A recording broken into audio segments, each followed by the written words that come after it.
Hey guys, it's Andrea. Let's talk about ego. So it's never a fun thing to talk about, but I have to admit that once you come into a CrossFit gym and you walk in, usually people don't have an ego. They're like kind of more like looking at other people and seeing what they're doing, and they know in their head, I've never done this before. Maybe I'm gonna have to learn a lot, or oh, they're gonna expect me to have to do this or do, X, Y, Z. I don't know how yet. And they all of a sudden think, oh my gosh, I have so much to learn, I have so much to be before I'm gonna, be where I wanna be at. And it's really amazing because once you start CrossFit, you start working really hard. Let's say you do CrossFit all the time. Let's say you train, at 6 a.m., you start putting in all the hours, and you're like, oh, I want to be really good. I want to be really good. All of a sudden, it gets this ego that's built up almost like, oh, I've put in so much hard work. I've gotten so much better. I've, PR'd my snatch like once a week for the last couple months. I don't know. Everybody has a different walk, but let's say that ego kind of builds up. But then maybe you're around someone that's a really, really good CrossFitter, and all of a sudden, it's almost like the opposite happens. It's like, oh, I do CrossFit every day, but I don't want to do it. I'm not competing or anything like that. Or they say stuff like, I just do CrossFit because I want to be better at, get some upper body strength, but I'm not like going to the games or anything. And I'm like, whoa, what is it with people always having to like make a stance on where they're at, as if I'm going to come in and judge them and on what journey they're on. I'm not gonna do that.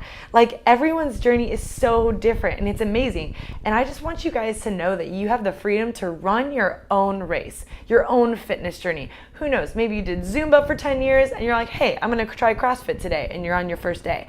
Who knows, maybe you've been doing CrossFit for a really long time and you're like, I need to get stronger, so I'm gonna do a weightlifting class. And then all of a sudden you go into this weightlifting class and you start feeling really self-conscious. Drop your ego, just drop it. And you don't need to make excuses for yourself. Going into a workout, you don't need to tell everyone in the room, oh, my shoulder's hurting. Like, this should be my workout, but, today I don't think it's gonna be. Or whatever. Or maybe, some excuses like, oh, I hate double unders. This workout's gonna suck. Like, why even preface a workout or, an experience with, maybe making an excuse or giving yourself a reason to not be good enough, or even just saying like, having such high expectations and expecting so much of yourself that you really let yourself down. Like, humbly approach every workout, humbly approach every day that you walk in the gym, and you're gonna be okay. I can't tell you how many people, that I've met are all across the board. Some people literally come in to do CrossFit so that they can go to Costco and pick up a 24-pack of waters and put it in their cart. I think that is an awesome reason to do CrossFit. I would never be like, oh, well, you have to be a competitor like me. I think that you should make it to the games or you're not good. No, I'm a coach. I cheer on my mom who does CrossFit or did it a few times. And when she can do an RX burpee on the floor, I'm like, go mom, you rock. You've never done that before. That's awesome. She's never been an athlete, and here she is doing something new. I applaud the soccer mom that's never jumped on a 20-inch box just as much as I applaud someone that comes into my seminar with a 245-pound snatch, but they really want to get 250. I mean, that aspiration and that goal and that passion for our sport, like, I respect it no matter what level you're at.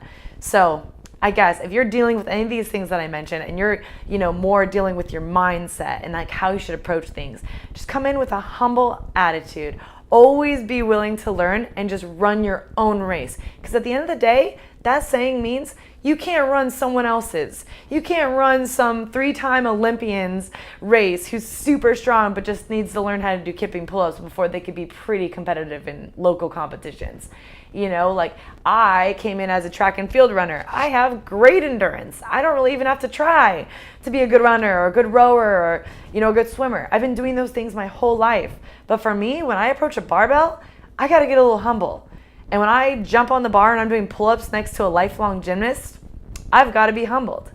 And, I've got to kind of drop the pride, drop the ego, and go, you know what? We're all in our own race. We're all in our own journey. And our experiences have affected us so much, but we're never going to have the same story as someone else. And that alone is beautiful. That alone is awesome. So just be thankful wherever you're at, and just go for it.